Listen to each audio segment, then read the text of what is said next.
Hello, everyone, and welcome to the Insider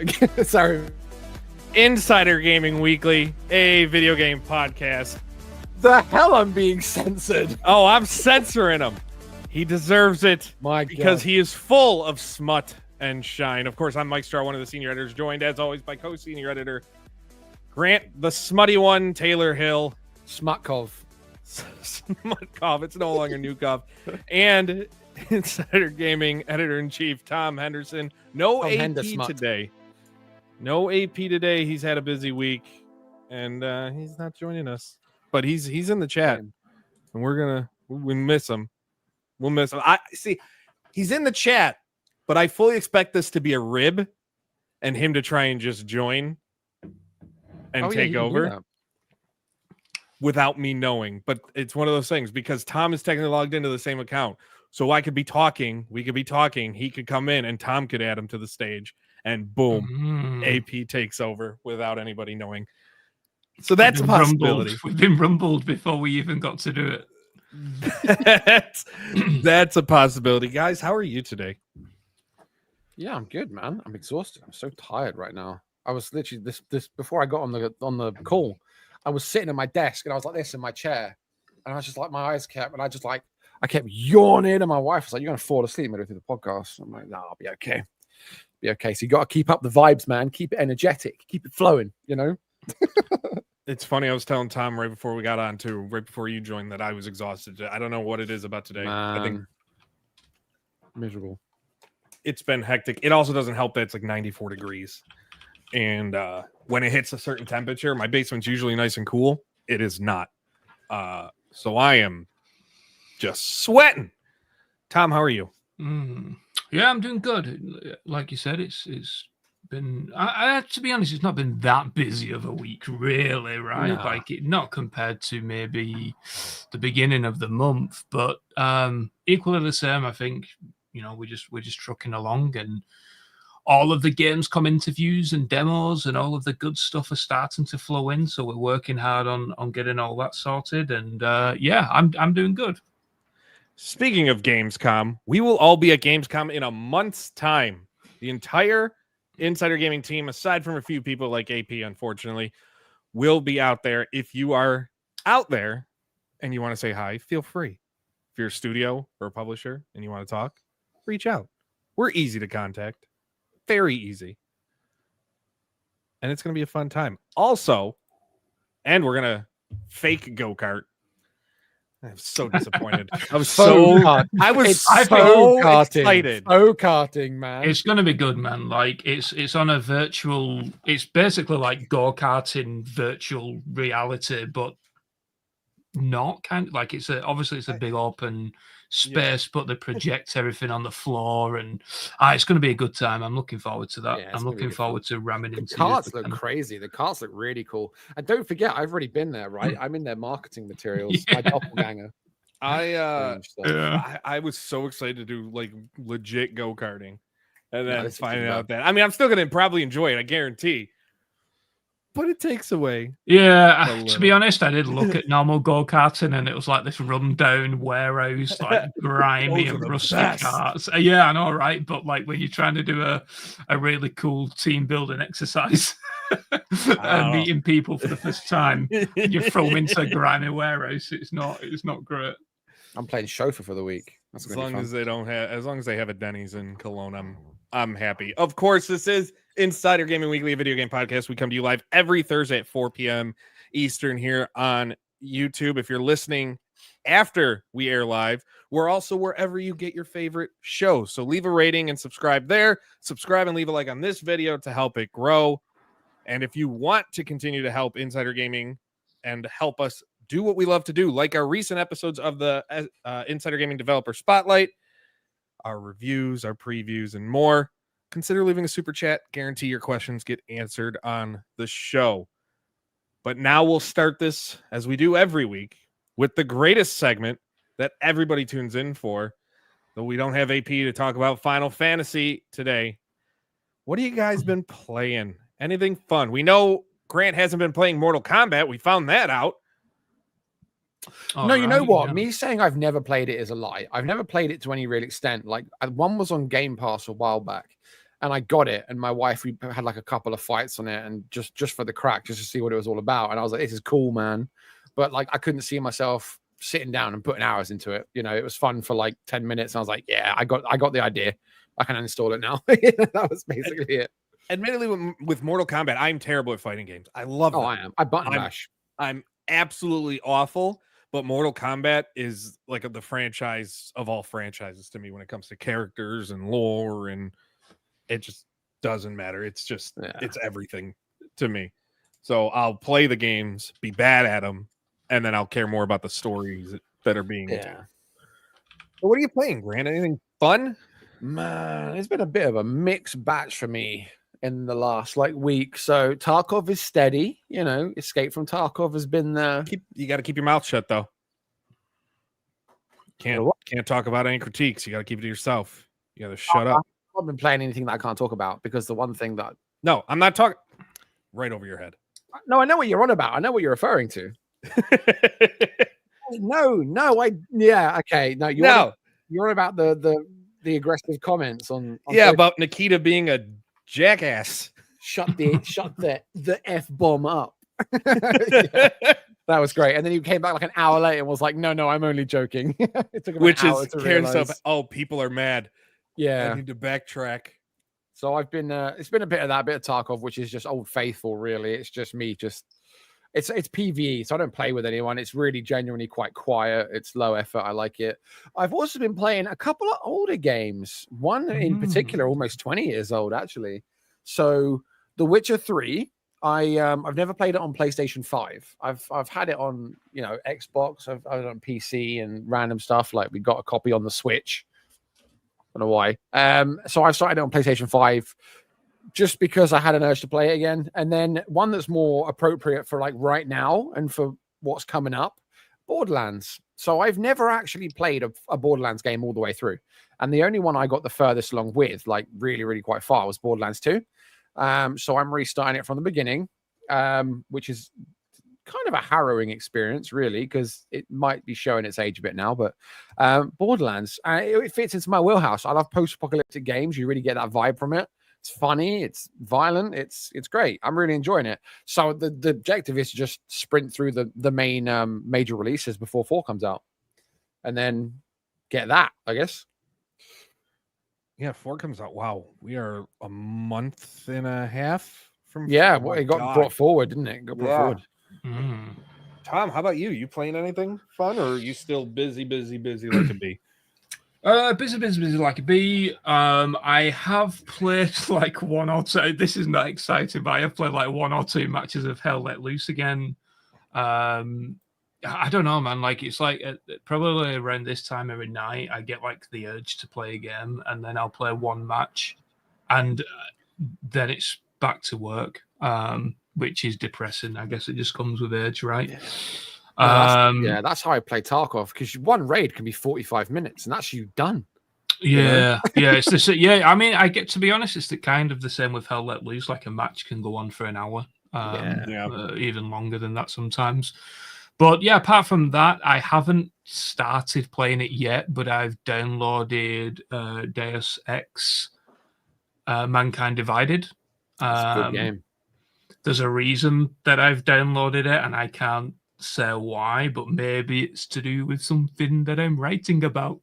Did it have anything to do with the Deus Ex exclusive from this spring where they were pitching games and couldn't get people to bite? Maybe.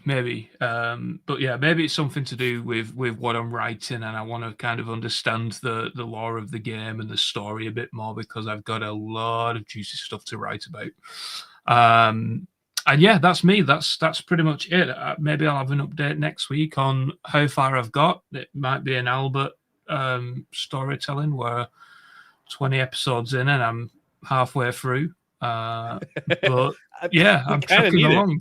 It feels weird not having the weekly fantasy update. I don't know if I like it or not. I'll take over the reoccurring theme with Deus Ex. That'll be my. I played 10 minutes of Deus Ex. It's the year 2029. I'm halfway through Deus Ex. Yeah. Yeah. Maybe there's a few yeah. games where I'm that way. There's plenty of games actually where I'm like halfway through campaigns in so many, and then I'm like, I gotta move on. I can't.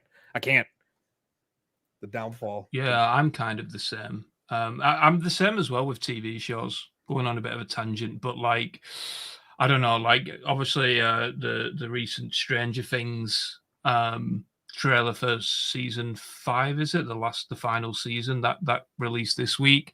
And I watched it. And I was like, man, like it's been so long since I watched season 4 that I'm gonna have to. Well, that's because it's been so long since it came out. I hate modern television shows for that reason. Yeah, 9 years for 5 awful. seasons. Yeah. I would much rather wait until it's all done and then just binge watch. But waiting like a year and a half, 2 years for the next season is just horrible. But I have a weird thing with shows where I don't like closure with TV shows, so I don't watch series finales of shows I like. I do not watch them. I rarely even watch the lead up, like the final season. Sometimes, like there's a few I've caught. Like I've caught the series finale of like Fresh Prince of Bel-Air in the 30 years since it's been off the air. But most shows I do not watch how they wrap up because I don't like closure in my entertainment. Wow. Man, What? surely- So That's surely that's like part, like if you've got this massive story building up to a climax and you don't get that climax, you don't get that cathartic release, you don't get that. In my head, it's better for me to think of 30 different ways it can go rather than what they gave me. I mean, I sometimes get a similar feeling, right? So like I love Breaking Bad, one of my favorite shows of all time. Yeah. I don't think I'm spoiling anything for anyone at this point, considering the ending was about 12 years ago. But when I'm coming up to the end of that, there's a part of you that you kind of hope it ends a different way. You rewatch it and you think, nah, this time he gets away. This time something changes, or you have this like inner voice, right? You think something's different, and then obviously it ends the way it does, and you're like, you wish it could have gone. And you play out in your head how that would have ended if you were in control of the universe or something. I think you get like that. Like there are. I'll skip episodes I don't like, or I'll skip like for example in The Office, the US Office, they has a couple episodes there where Will Ferrell's in them. And I can't stand Will Ferrell, so I skip those episodes entirely. But I'm still going to go up and watch the end of it and watch it all come to a close and think, right, I'm done. Now I can watch on, go and watch something else. I think it's quite important to have the ending. Yeah, I don't know. I can't mentally. This just might be, how I'm wired terribly. I can't do it. I can't. Like, if it's on and I'm scrolling through the channels, sure. But I will never go out of my way to watch it if I know it's coming and it's a current show. There's not even any real current shows, and then we'll get back to the point of this show. There's not even many current shows I enjoy. I just don't watch them. You don't watch like Squid Game or anything like Last of Us, or Nope. The Last of Us I don't watch because I played the game. I don't need to watch the damn show. I'm also that person. If they're doing a verbatim copy of the story from the game, I played the game. I know what happened. Yeah, but there's something. There's something like like magical is probably the wrong word, but like magical. It's like, I don't know, like to see a different medium. Of the story. I get it. Is always cool. So you're telling me they do the Legend of Zelda film, you're not going to watch it because you've played the Legend of Zelda games. Well, no, you're going to watch it to see how shit it is or how good it is. Oh, that's the only that's kind of how I'm going to watch that. Who even are those actors they casted, man? But I'm also this I know will make people mad. It might make the two of you mad. I'm also the type of person, before I go to the movie, I load up and I read the entire plot so I know what to expect. All right, next segment. I don't go in to want to be surprised. What I do? No, I'm similar. I'll want to watch something all the way through. Like right now, my wife and I, we're watching Orphan Black. I don't know if you've seen that one. That one's quite good. It came out a few years ago. We're watching that, and I don't spoil anything. I'll take it all as it comes, and it's great. But then once I've done that, I will have this weird habit of going through IMDb, reading up like the trivia and stuff and the little Easter eggs and things like that. And I love it, like the goofs and stuff. And you're like, what did I miss? What did they scuff up? There's a cameraman visible in the background, stuff like that. I love that. I want full spoilers before I go to the movie. Wikipedia, read the whole plot, everything that happens. And then I go in. That's sacrilege, man. Sacrilege. I'm a messed up person. Anyway, I haven't been This playing is a anything. brilliant video game podcast. Welcome to Insider Gaming Weekly, the special movie and television show edition. That would slap. That would honestly slap. We do a special episode like that while we're in Cologne. We're gonna be surrounded by games. We might be exhausted from games. Mike, Insider Gaming presents Mike Ruins Movies. Like, yes. Oh man, I've been playing Rematch, but I'm kind of getting disappointed with it. You were raving about it. I was. The player base is dropping, so it's taking longer to get in. Cross platform still, they haven't made an update. It's still not there. But it's taking longer to get into games. Unless you're playing ranked with a full team, your chances are now you're really dealing with terrible teammates who are just absolute slime. And it's just they got to figure something out to not the repetitive nature. It's just the way people play, and how to avoid just that. I think the biggest thing is having more people. So once cross-platform finally gets fixed and added, that'll probably add some life. But I mean, even on Steam alone, and I know you can't really go off Steam numbers, but Steam alone, it has dropped from a peak of like 93,000 to it's averaging like 30 a day, which is still good numbers for an indie game, but it's obviously not where they want it to be. But we have to move on because I took up so much time. I blame Tom. He started it. 20 minutes. We're not even on the first topic. Tom did start it, but we're going to move on to the news. Before we get into that, go check out earlier this week, Insider Gaming Developer Spotlight. I sat down with NASCAR 25 producer Matt Lewis. It's been well received, except for like 5 people who think making games is easy. Go check it out. Link will be in the description after the show, or you can click off after the show. Not right now. But we have to get into the news of the week, and we start with, we saw some chats about it, Battlefield 6. We have some new information, some not so new information, some information. Battlefield 6, thanks to a data mine, looks to be getting an open beta. We don't know when that's going to happen. It probably happens sometime after the reveal next month. But we should be getting some sort of open beta. And it seems to hint, based on this data mine, that they might actually be calling it Battlefield 6, seeing as the data mine itself says, quote, Battlefield 6 open beta. And that was spotted online by MP First. And then the developers decided to give a big update on what players can expect. And this is kind of a two-parter. With weapons and classes, they're going to continue allowing all weapons to be usable in all classes while making them having synergy between using specific weapons with a specific class. So start with you, Grant. Before we talk about a beta and expectations, what are your thoughts on Battlefield sticking with the any weapon, any class system? I think I prefer the way, well, you talk about the synergy. Like, I like it when you have your classes, kill off the heroes. I don't want heroes. They're awful. But have your classes like your recon, your support, your, whatever, engineer. And then you have each one of those has their specific weapons. Like recon is, they can use snipers and the other guys can't. Or you get the support use LMGs, other guys can't. And then have like a centralized repository of weapons that any class can use, along with their like gadgets and stuff that are unique to them. Like, if you look at like back in Battlefield 3, Battlefield 4, you had the snipers were using like it was a respawn beacons and the little radar beacons and things like that. You had the support use the ammo boxes. That makes sense. That's really good. So that's fine by me. If they do that, where they have you get your specific, and then you get a pool that you can pick from that you unlock periodically, so that you can be a sniper guy, a recon running around with like an assault rifle or an SMG. Like, do that. That's fine. I think people like that. They're not locked into a box, but at the same time, if they do want to have a class that's built around a specific purpose, they can do that. Because I think Battlefield really lends itself so well to that team ethic where everyone can take up their role. If someone plays better as a healer, they can do that. If someone plays better as a recon, they can sit at the back of the map with a sniper rifle, and that's fine. They can do that. So I'm all game for that. Just don't, if they at any point suggest heroes or operators or anything like that, where they've got wingsuits and then this one's got a turret and then this one's got a barricade and then this one's got, no, you're doing it wrong. If you're doing that, you're doing it wrong. That'll be in their battle royal mode. Maybe it will. If it, standalone, so maybe it will.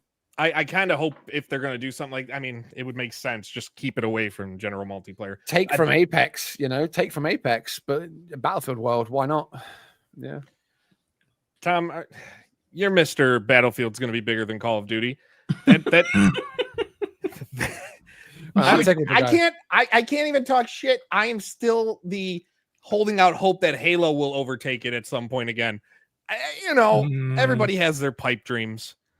But do you think Battlefield's decision to stick with what they had for 2042 is actually smart, or do you think they should restrict it and I feel like we could run into an issue where people do find just some sort of meta, and I mean, metas are going to exist in every game, but they stick with it and they don't change, whereas I feel forcing people to try different classes with different weapons would alleviate that.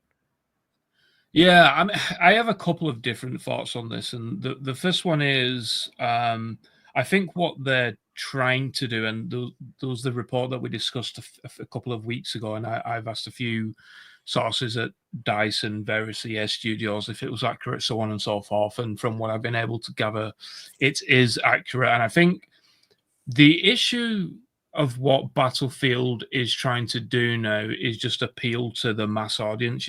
We talked about that 100 million player figure. Mm. The only way that they can do that is by essentially ignoring the hardcore fan base of Battlefield, which some would argue is what makes Battlefield, right? Yeah. And then it leans into this whole Battlefield Labs things, and DICE using that as a strong way to market the game of, hey, we're going to use Battlefield Labs so we can get community feedback, so on and so forth. But what's kind of frustrating to me is the fact that this weapons and classes changes are something that are clearly not going to be reversed. They've fought on this for months and months. And no matter who's complained, no matter what the community has said, it's simply not going to be reversed or changed in seemingly any single way, which must be tremendously frustrating for the hardcore Battlefield players that have had, frankly, a pretty bad 6 or 7 years, right? But yeah, they're going all in on Battlefield, and I mean all in. There's thousands of developers working on this game, and it has to be a success. And yeah. I did put it in the CMS earlier. I don't know if anyone caught it, but I did start writing an article of this could potentially be extremely damaging for EA if it doesn't pay off, because this is a $400-500 million project, and it has to pay off. It has to do 15 million sales or whatever it needs to be. What about 100 million users? Yeah, I mean, to be honest, I think that's more so like we touched on it last time, but a Byron Bead thing. They achieved that with Warzone. That's kind of the direction they want to go. And again, it's just because Battlefield wants to appeal to as many players as possible. If they can do it, I'm not entirely sure. We'll just have to wait and see. I think in terms of dates and stuff, I think it'd be really cool if they turn around and they said they do it in the open beta, like almost somehow, somewhere to kind of coincide with the launch of COD. So they could try and disrupt that a little bit. Because they're not going to really, are they really going to care that much if they get less people playing the beta because COD's launched? Or I think, they take some traffic away, maybe. We'll talk about the Call of Duty stuff in a minute, but Abraham Sanchez asked, when do we think Battlefield 6 will be revealed? I mean, it's going to be revealed in August. My guess, you have the Call of Duty worldwide reveal at Gamescom opening night live. EA, I think, would be smart to do it days before that. Yeah. Or do you think they should wait? I think they should do it after. I think DICE's cinematic trailer team, or whatever you want to call them, have a very good skill in being able to make their trailers look phenomenal. I mean, even the 24. You remember the trailer for like the Battlefield 1 when it had the Seven Nation Army in the background, and they have the carts with the music. Oh man, that shit's so good, man. But yeah, like I think that, they even made 2042 look good, and look how that turned out. So I think, in my opinion, it might, if they don't release it in the next few weeks, then they should do it after Call of Duty, in my opinion. Maybe. Do you think the reveal, we know the reveal is going to happen within like this summer? Would they be better to release before or after Call of Duty does this year, like full launch? It's honestly, it's gonna depend on where the game's at, because there's just too many variables at the moment. And there's been a lot of people telling me that certain aspects are not in a good position. Well, look at the report we had on one of the past episodes where they said like the campaign's been sliced right down and things like that. Exactly. But that being said, I mean, we'll get onto Call of Duty soon. Maybe we should get onto it after this topic instead. Yep. Well, today there was a leak or a rumor or whatever saying that Call of Duty is going to be released November, was it 14th? 17th. November 14th. It would be the latest mainline launch in Call of Duty history by one day. Yeah. So, I mean, do we see a late October release for Battlefield? I feel like you would have to, because Call of Duty, this transitions right to topic number 2, all of the Call of Duty news that came out today and leaks. I feel like it would have to, because Call of Duty launches November 14th, if that's accurate. All signs point to it probably is accurate. I mean, yeah. We knew it was coming end of October to mid-November. They always release there. It's just when. But Battlefield, if you release after that, okay, then you're releasing around the U.S. Thanksgiving holiday, right at the heart of shopping season. You're not. You're in a situation where a lot of people might already be into Call of Duty. Are they going to want to pick something up and replace it? I feel that's a situation where Battlefield needs to get in first to hope they're good enough to where people don't want to leave. Yeah. And again, it goes back to the marketing guys at DICE and EA. They're just very good at doing that with Battlefield. And to be honest, we already know this as well. I mean, we was the first people to report on it, that they are going to have a free-to-play Battle Royale experience.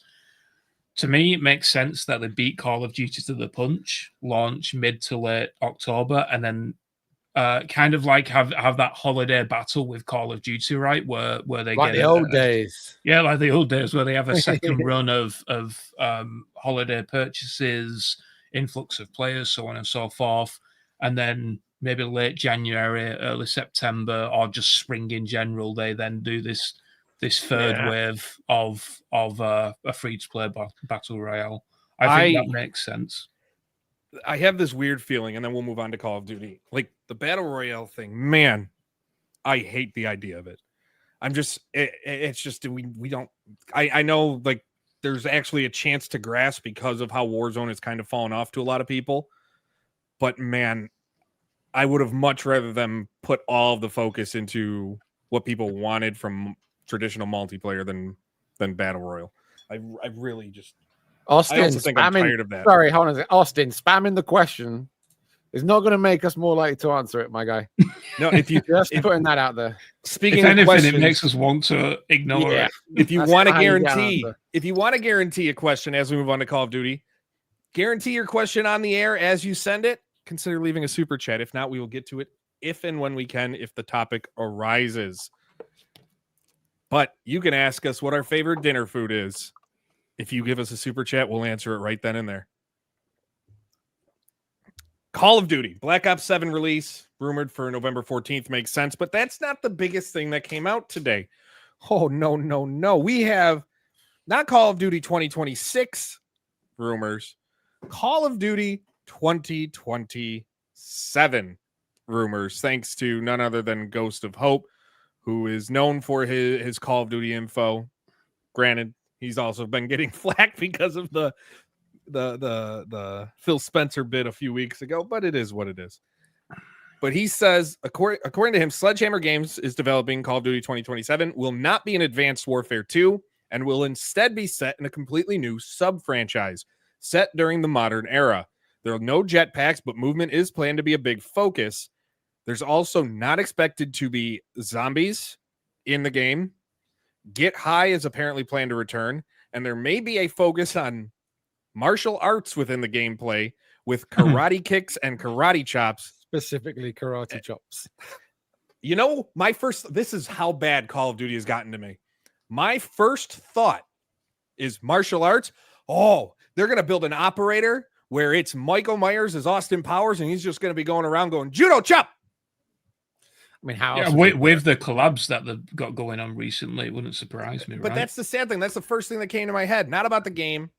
It's just how will they try and monetize collaborations? Yeah, it's not Omni Movement, it's Omni Kung Fu.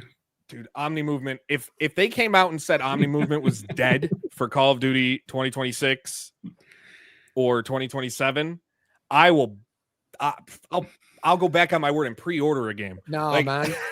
Think about it, man. Martial arts movement's going to be a factor. They're going to be having us doing backflips and shit this time. Parkour. You know? It's going to be parkour movement. Parkour. There will be. I could imagine what comes after Omni movement. Imagine like parkour. But they said there's no jetpack. They had Assassin's Creed. No wall running. Doesn't mean there's no wall running and shit. Yeah, they had Assassin's Creed movement to Call of Duty. It's weird. It's weird, right? Microsoft buys Ubisoft. It's weird because they're trying the best to stay away from jetpacks for some reason. I imagine it's because of the Warzone crossover, but I don't know, man. Like, I feel like that would be a pretty cool change up to Warzone if people were boosting around. Yeah, you got to like that. Just takes away. I don't know. Call of Duty. I think we've had this conversation before. Call of Duty was like this boots on the ground, real. I know, and Battlefield wants to be that again, but I just feel like Call of Duty doing something like the jetpacks, and it just takes away so much from what people would want. But then again, I don't know what people want because people still buy the game every single year. Yeah. I would really like. I mean, first of all, I think that it's great that Sledgehammer Games are doing essentially a new sub franchise for Call of Duty. Like, we've had Modern Warfare and Black Ops now for a number of years back to back. But I'm of two minds. Call of Duty Cowboy win. No, that this is interesting because what I was going to say is I would really like there to be an experimental Call of Duty studio that releases a Call of Duty every 3 years. I think Sledgehammer Games is probably right for that. And then perhaps we have like what in the ideal world, what I would like is a brand new kind of sub-franchise / experimental Call of Duty once a year. Then the second year maybe a Black Ops or Modern Warfare, and then the third year maybe like another experimental futuristic one. So we've got like the past, present, and future. I think something like that would be cool. So yeah, like a cowboy Call of Duty would be pretty cool. I mean, you know, like I said last week, I'm currently like writing a book on cancelled games, and I don't know, man. Like even Call of Duty Roman Wars. I don't know if anyone remembers that was a thing, but once there was going to do a Roman Wars Call of Duty, and then the other one was Fog of War by Sledgehammer Games before they moved on to Modern Warfare. Yeah, wasn't Vicarious? I think Vicarious Visions, the team that did the first Tony Hawk Pro Skater 1 and 1 and 2 remastered, they were the ones. They're now Blizzard Albany, I think they're called. But yeah, they were the ones that were going to handle it. Yeah, just some experimental stuff, man. Like, I'd like that. Yeah. I was talking to Greg a couple of years back actually, because he lives and breathes Call of Duty, right? That's like his main thing. He absolutely adores it, and he was saying that if he could see anything from a Call of Duty game, it would be something really out there. And funnily enough, he said like an Old West, you know, like gunslinging, like revolvers and lever action rifles and stuff, and something really radical, something that you've never seen before. And that was his pitch, you know. So it's weird that it came up again in chat, because it's I think it would be really fun too. But I like the fact that they're doing something new, because you go back to like Vanguard, which crashed and burned, was the last it wasn't even a new thing, but it was like a standalone World War II, but standalone. And then before that, it was, funny enough, World War II. in 2017. And then obviously 2010s, you had so much diversity with like Advanced and Infinite, and then you had the Black Ops building up, and you had quite a lot going on. But to have something new coming in for the first time in so long, I think is really good, because they come in with like this blank slate, this blank canvas, and they can kind of do what they want with it, I imagine. So maybe you're right. Maybe they could go a bit more experimental. Because I mean, it sounds like we've got quite a streak of boots on the ground coming up. So yeah, that's not going to change for a while. So how different can they really be? And you got to think there's going to be changes between now and 2027 when it launches. Like zombies not being planned for the game is fine. Not every Call of Duty needs zombies. I don't care. I personally think zombies has been terrible for the past 15 years. So it really does. It personally doesn't matter to me. They tried to recreate the magic that World at War did with the original zombies, and nothing has touched it. It's kind of like that movie thing where like sequels rarely do better than the original. And that's kind of how I feel with zombie modes. Dylan A with the super chat. Tom, I said what I said. You give us a super chat, we'll read the question. They all want to know where that GTA 6 article is. We've talked about it off the air. It's a case of there's more to do. Yeah, there's too much to do, and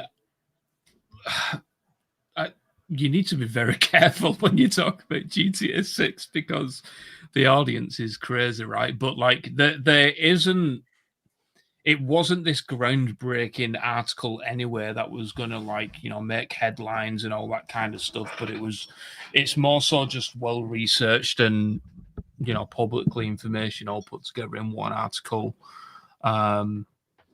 Yeah, I might do it soon, but it's just, we just rammed doing so many different things at the moment. It also doesn't help. I think you said one of the interviews you did is like an hour long, and we have to transcribe the whole thing. Yeah. So it is with the help of AI transcription, which does really great things. You still have to go through and make sure it did it right. Exactly. So, maybe I'll revisit it, but like I said, it wasn't that groundbreaking to even. I don't know. People ran with it, so it is what it is. But yeah, what was groundbreaking? This prediction about Grand Theft Auto 6. An interesting one. It's predicted by at least one venture capital firm, Josh Chapman of Convoy. He put some numbers and what they thought, and that GTA 6, when it launches, will make $7 billion in its first 60 days. 6.6. Oh yeah, that's a whole extra. Yeah, closer to billion, 8, man. $7.66 billion in its first 60 days. That's accounting for game sales and GTA Plus subscriptions, which they believe will skyrocket. Looking at the games alone, they believe that the game in its first 60 days will sell 85 million copies at $80 a piece. So they think the game will be $80 for the base edition, whatever they have. Kind of makes sense. Yeah. $80, 85 million in 60 days. They think 10 million alone. The game will sell 10 million in pre-orders alone. And it's a game that should be costing about $1 to $2 billion to make, and they'll make that back within their first 3 days, according to predictions. Yeah. Do you guys feel, Grant? Start with you. Do you feel this is an over-the-top prediction, or do you kind of feel it's closer to reality than we might be giving it credit for? I think it needs to be tapered a little, like the GTA GTA Plus conversion rate they had at 20%, which if they sell like 85 million copies, assuming that's like one per household to average it out, for example, that means you've got like 15 million people they think are going to get GTA Plus just because they've got GTA. Like they'd have to do something radical to get that buy-in. So I don't see that happening, and that takes out quite a chunk of your predicted revenue there. So I mean, looking at the numbers, like looking back, I have the numbers because I wrote up the report. GTA 5 sold about 215 million to date, which included 16 million in the first week. It made $1 billion in a day. Really massive, massive numbers. And in 2013, all those years ago, 12 years ago, you had substantially fewer gamers. The numbers estimate around 1.8 billion. We're now at 3.4 billion. And yes, that is a really diverse spectrum. That includes people that literally bust open their phone to play a bit of Candy Crush. So you've got to assume that the majority of them are not going to be getting Grand Theft Auto 6. And then you have to also factor in that it's almost certainly not going to launch on PC on day one. So that takes out quite a chunk of your market as well. So 85 million copies in 2 months, I think, is very ambitious. Maybe like 30 to 40.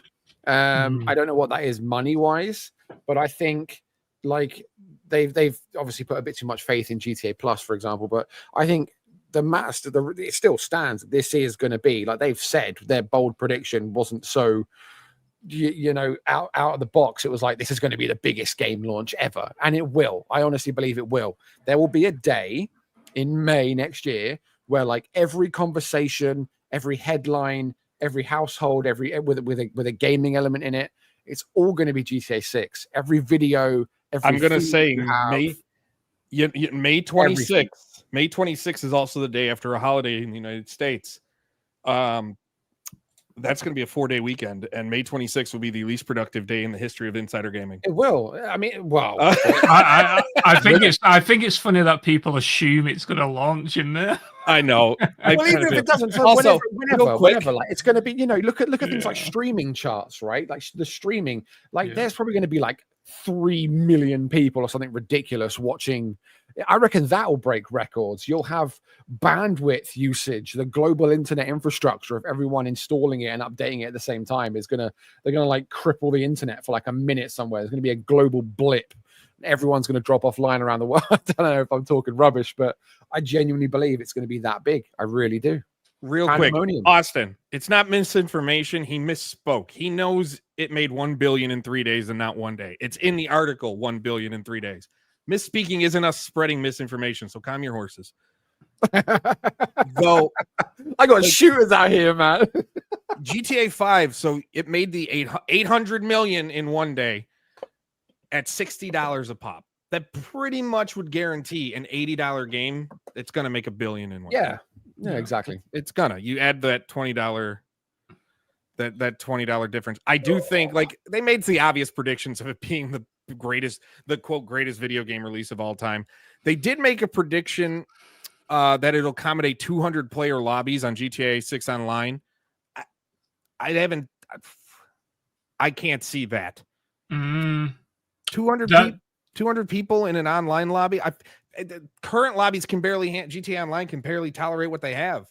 But what's annoying that you said that is that this is kind of what the article that I was referring to was about.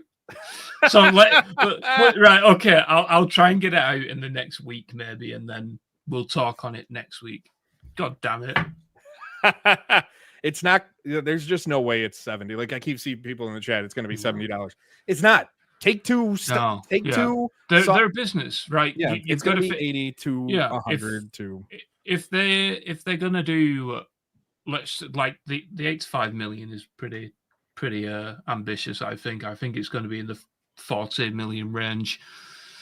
40 million with an extra $10 on top. That's you're getting close to $500 million just by bumping a game up by $10, and they're a business at the end of the day.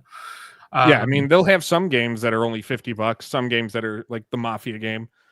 They'll have some games that stay at 70. I am of the assumption sports games will probably stay at 70 for a while. But yeah, and Mikolai says that people will pay people will pay any price for GTA 6. Most people. If they come out and say GTA 6 is $100, we've had this conversation ad nauseum. There will be the people who play it, who pay it $100 for a base version of a game. Yeah, probably 90% of the people that was going to buy it at 80 would buy it at 100. They just would. But yeah, I don't think Take-Two would want that that negative publicity. But going back to the 7.6 billion, I think we're probably looking between 5 and 5.5 billion would be my guess in the first 60 days. Yeah. That 85 million number just seems way too high. I think there's 70 77, 78 million PlayStation 5s and about 30 million Xboxes. Yeah, that means almost everybody has to buy it. Yeah. At least one copy. And yeah, if it was coming out on PC, I'd say 100%, but it's not. It'll be on PC, my guess. So say it stays on the path it's at, and it launches at the end of May.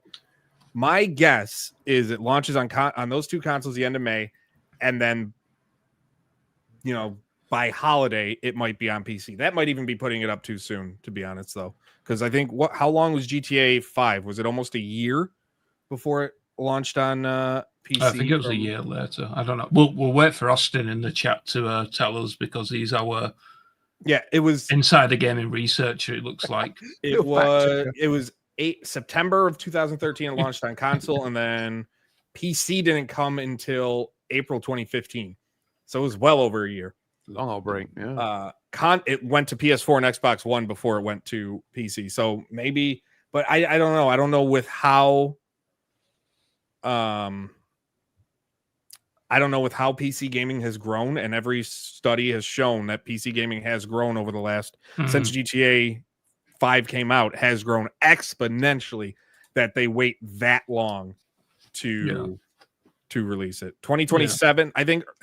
I think they should jump on it and do it for holiday 2026, like Christmas time. We're coming on PC. Boom. Yeah. To be honest, I'm surprised that they're even waiting. Like you said, PC has grown to such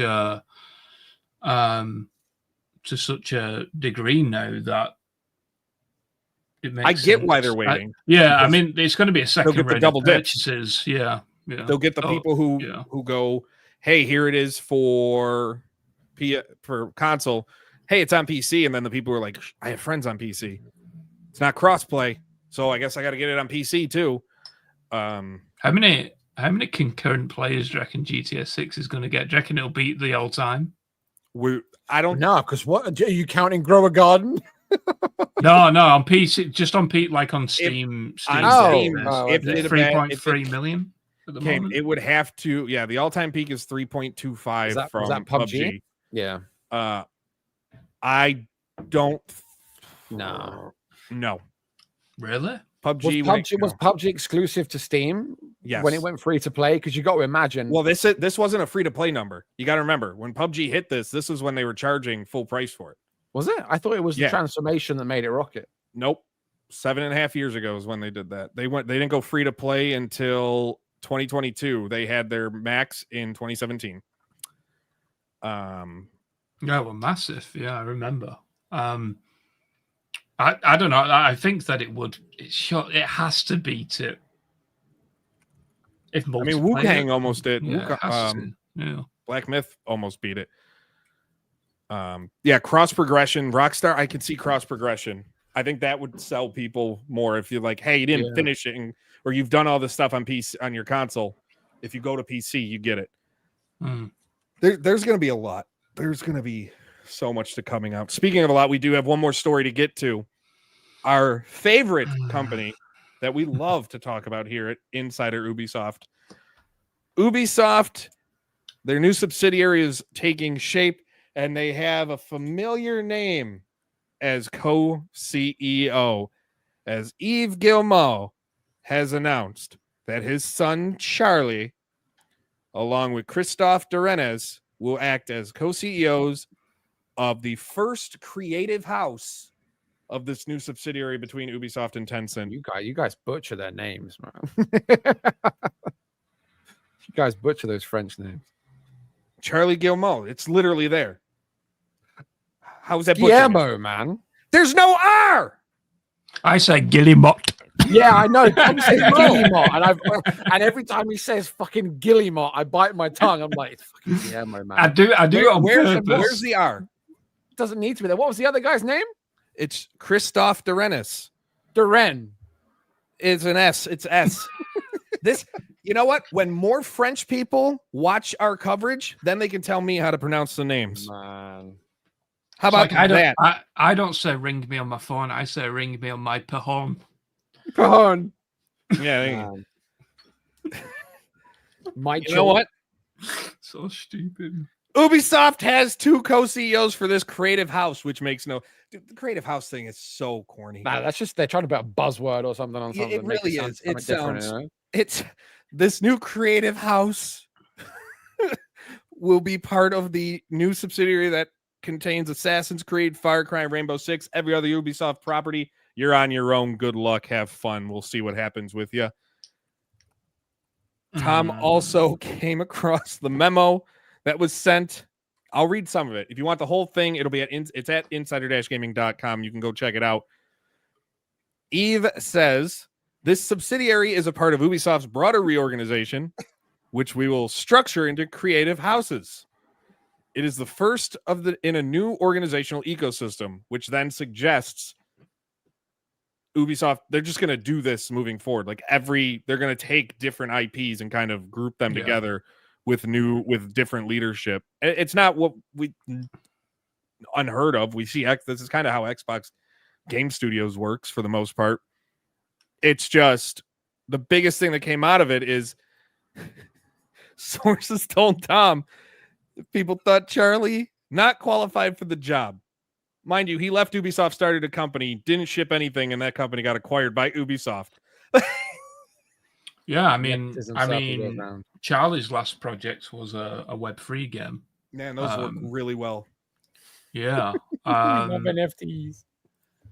So yeah, it's an interesting one. I think that there's going to be a lot more headlines to come because what this implies is that Ubisoft is going to go, like you said, down the Xbox route of kind of separating into different entities. But the interesting thing about Ubisoft is that they're doing it with their own already existing IPs and teams. Like they're not acquiring anyone to do this, right? They're probably going to bring on another Tencent or whatever to get another subsidiary going at a ridiculous high valuation, and then separate Splinter Cell and I don't know what else into another separate entity. So yeah, and then I don't know, maybe I don't know if Eves has got another son or two that he can make CEO, but seems like that's that's the path they're going down. Does any of this matter? Like, does Ubisoft even have a chance? It's hard to believe that people are going to trust Ubisoft, or even investors are going to be like, okay, this is good, when they seem to they're doing the same thing. They're doing the same thing. Yeah, what I will say about Ubisoft is, and you know, I think we've been very critical on them, and I think a lot of people have been very critical for the right reasons, right?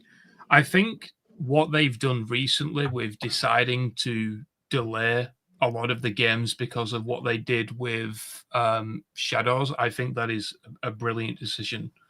I think that they now need to just cook for the next 12 months and then kind of get back on track, because their pipeline of games, if they're done well, is very, very strong. But that's a big if. Yeah, I mean, right, but like I if they can get all of the shit under wraps with the mismanagement and all of that kind of stuff, I mean, making your son the co-CEO of a new subsidiary isn't the best decision in the world. Especially when you looked at how it was going to break down. Like, he is responsible for all of the games itself, whereas Christoph is responsible for like the technology behind it. But he's responsible for the marketing and like what yeah, it kind of feels almost like a very, I don't know, like not a passing of the torch, but like he's almost testing him, right? Yeah. And getting him into that kind of position for when he does step down, then you know, Charlie's kind of the next in line, keeping it within the family, so on and so forth. But I don't know. That's what they wanted from the start. Like that was the whole thing about when people were thinking, oh, Ubisoft is going to sell and all this. Yeah. But we'll just have to see. I honestly do think they've got a brilliant pipeline of games in the works. They just have to be completed and, bug free and so on and so forth, which is a hard task even for a different studio. But if they can pull that off, I think games like Ghost Recon and the Splinter Cell remake and the Rayman remake and the new Assassin's Creed remake and, and so on and so forth, I honestly think that they're in a good position if they can kind of put the trust back in the players. So we'll just have to see. Speaking of having to see, there's a lot more news that people need to see. And you can find all of that each and every day at Insider Today. We started doing long forms at the beginning of the month. Every day, Monday through Friday, they go up around 4 p.m. Eastern, except on Thursdays. They go live after Insider Gaming Weekly. As we start to wind down, we do have some smaller stories to get to, which we call the bite-sized bits of the week. And last week's kind of got people talking with the Madden news. That one blew up. I don't know if I'll be able to do that again, but one of the things I wanted to drop was an update. We talked about it last week, the Subnautica 2 drama in Crafton. My God, is it a story that, to me, I love every twist and turn we've had. We've had them accuse the fired executives, the founders of Unknown Worlds, abandoning their post as leaders to go work on personal films. One of those films apparently is a movie that Krafton wanted, a Subnautica film. Now a lawsuit comes out that says everything stemmed from all the delay talk, and Krafton wanting to delay the game stems from delaying a $250 million payout. And then today, Krafton decides to send me an email with a statement that says their decisions were made to ensure Subnautica 2 is the best possible game and lives up to fan expectations. Releasing the game prematurely with insufficient content, falling short of what fans expect in a sequel, would have both disappointed the players, who are at the heart of everything Krafton does, and damaged the reputation of both the Subnautica and Unknown Worlds brands. While we're disappointed that Charlie, Max, and Ted have filed a lawsuit seeking a huge payout, we look forward to defending ourselves in court. In the meantime, Krafton remains focused on what matters, delivering the best possible game as quickly as possible to Subnautica's fans. This just gets better. I don't know if this will end up going to court. It kind of feels like there's just going to be some sort of settlement, but this story gets better. I love this story. I mean, if there's a settlement, it's going to be a $250 million one, right? I don't think the co-founders are going to walk away with anything less. Well, they were only supposed to get 225, the three of them. The other 25 is going to go to the rest of the staff. Yeah, so then the co-founders claim they were going to give more of their 225, but there's obviously you don't go based on what they say. Yeah, so they was only going to get a mere 75 million each, right? But I don't know, man. Like, going back to last week's conversation, I think that one of them, I don't know who was the one who leaked this to the press initially. And now I think a few developers have come forward and said that no, the game was ready for release. But then Krafton have now extended that period for the 25 million, right? Yeah, into next year, and we'll see. They have to hit their financial goals. There's no update on what those new financial goals are, if they're the same or what it may be, but they say they've extended it. Yeah, so I don't know. It seems like some weird, I don't know, something weird going on, man. Like, you think Krafton, because I have an interview opportunity, I know they've been all over the place with Gamescom things. You think if I asked them about it, they would talk to me? You can always try, right? Oh, I'm gonna. Hey, so but I know once it hits lawsuit and litigation, most companies are going to be like, we can't talk about pending litigation, and I get it. I mean, that's just how it works, because you don't want to compromise anything with the court. But yeah, I'd be remiss if I didn't at least try. Bite-sized bit number 2. Oh, sorry. Yeah, I was just going to say, it seems to me like maybe they just don't want to pay the 225. That's what it feels like. Yeah. I mean, that's what it claims. We'll see if it comes out. I mean, they're quick to defend themselves through all this. Like, they are coming out rapidly with statements and responses. Topic number 2 on the Bitesized Bits: YouTuber could go to jail for reviewing third-party gaming handhelds. An Italian YouTuber, Once We're Nerd, had his home raided on April 15th with a search warrant, where agency the Guardia di Finanza seized over 30 gaming handhelds and his phone. He has complied. He doesn't believe, and this is according to his video, that they are investigating him for the promotion of pirated copyrighted material, aka the ROMs that usually come with these third-party handhelds. If it moves forward and he's charged and he goes to court, he could be facing up to 3 years in jail. We see these things promoted everywhere. You can't open TikTok, you can't open Instagram, you can't open any sort of social media without seeing these third-party handhelds and consoles with ROMs shoved down your throat. We know how litigious Nintendo is. We like, these ROMs are usually filled with classic Nintendo, Sony games. I don't know if this is the start of something or if this is just because it's in Italy where they have a really strict policy with it, but it kind of feels like they're going after the wrong people. Yeah. Interestingly, like one of these consoles ended up in my inbox earlier today to do a review, and I'm like, maybe not, right? I mean, but yeah, I'll do the review, and then you just write like, it's a box, it's got some pieces in it. I don't know, I didn't turn it on. The end. Yeah. I don't know. It's an interesting one. I'm interested to see how it's gonna unfold. But yeah, nothing really much else to say on that. It's just pretty interesting, to be honest. Have a couple questions in here. Javon, any UFC 6 news? As I've said on social and stuff, like, they have marketing ready to go. EA's got their plan. Like, the game, they're still working on it daily because until it releases, it's not done. Even after then, they're still updating. But it's at the point where marketing's ready for UFC 6. I just don't know when they're gonna do it. EA now has so much on the sports side of things. Like, I know they don't want to cannibalize like their own marketing, but with college football back, that kind of took away a window. So you have college football, Madden, EAFC, NHL. Like, they got to find somewhere in there, and they will. I mean, it was around this time or early July last time around where UFC 5 was announced. It still hasn't been announced, but UFC 6, it's there, it's ready. It's just, we don't know. You know, I think I gotta save it. I want to get more information before I talk about Fable. That's all I'm gonna say. I want to get more information. Like, the information I have is enough to talk about back and forth on here. But people are just gonna run with it, man. You know how it goes.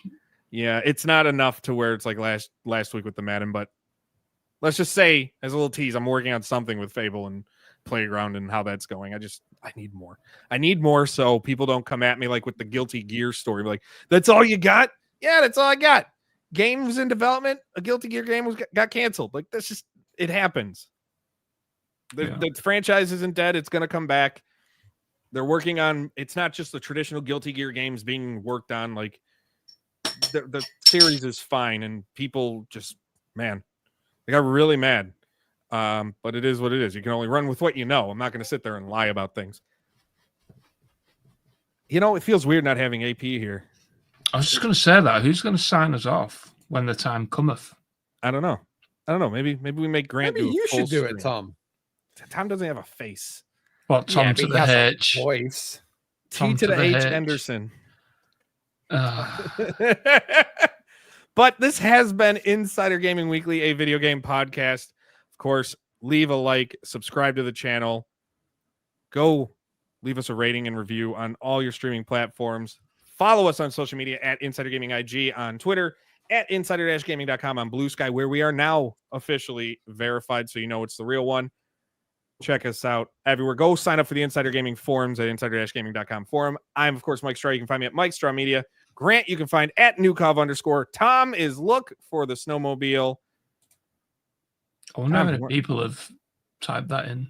Look for the snowmobile? Yeah. At look for the snowmobile needs to be a new handle now. And it's just going to be pictures of the snowmobile. Every day it's just a new post of just the snowmobile. A red snowmobile. Someone said to meet me at Gamescom. I was like, "You don't know what I look like," and I was like, "Yeah, I'll just look for the person on the snowmobile." Just buzzing through the conventional. Yeah. AP typed it out for Grant, Mike, and Tom. I'm your host with them. Here, I'm going to try and do my best AP voice. For Grant, Mike, and Tom, I'm your host with the most. Nope, I can't do it. It's like that meme where it's like the before and after, and the I'm Alex stands Jones. a little bit further back from the You camera. do it, Grant. Grant, Yeah, let's hear your elbow Oh voice. man, I've done it. I've Come on, contributed my part. I've done my share, man. I did it. I did it without even being prompted. I just jumped in and winged that. There's not even his. It's because we don't have smut in the outro. That's what it is. Man. For Grant and Tom, I am, of course, Mike Straw. We'll see you next time. I forgot how he says it. It's right there in front of me. Yeah, I don't know how to end this. I don't know how to end this. AP, you can't miss the show again. Say bye. All right, bye. Bye. Bye. Bye-bye.